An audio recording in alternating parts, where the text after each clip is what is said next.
back to my YouTube channel, and for today's tutorial, ituturo ko sa inyo kung paano mag-download ng music sa YouTube.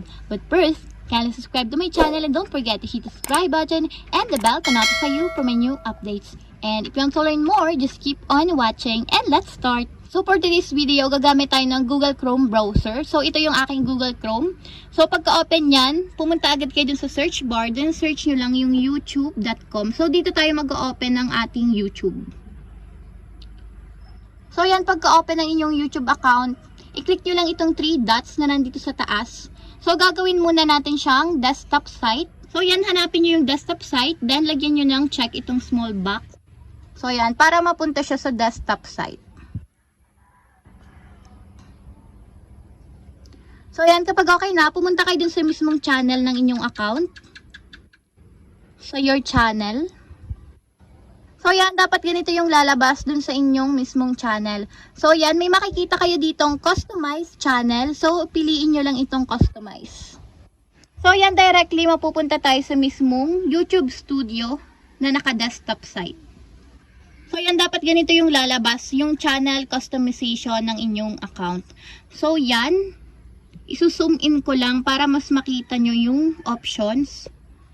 So yan, piliin nyo itong pinakang nasa baba. So andito yung lahat ng music ni YouTube.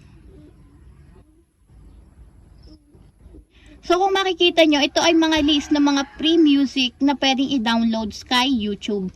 So yan, pipili lang kayo dito ng gusto nyong music, sound effects. Pwede naman kayo mag-search dito kung anong gusto nyong kanta. So for example, magda-download na kayo ng kanta na gusto ninyo.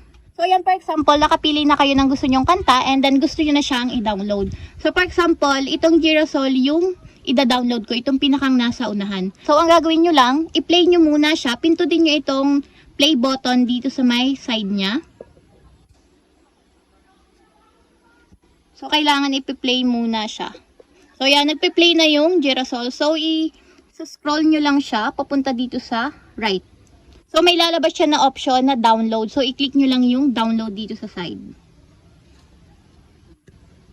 So yan, may magpa-pop up. I-click nyo na dito yung download.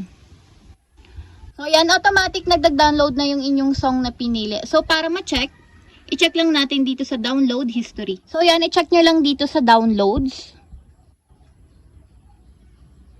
So yan, kung makikita nyo naman, andito na sa downloads yung song na pinili ko kanina. So automatic, mapupunta na siya sa inyong music library sa inyong phone. So yun lang, ganun lang kasimple kung paano nga ba mag-download ng music sa YouTube. If you have a question, comment down below and don't forget to hit the subscribe button and the bell to notify you for my new updates. And thank you for watching! Every day, late at night, not okay. All I want, and I pray, all I need.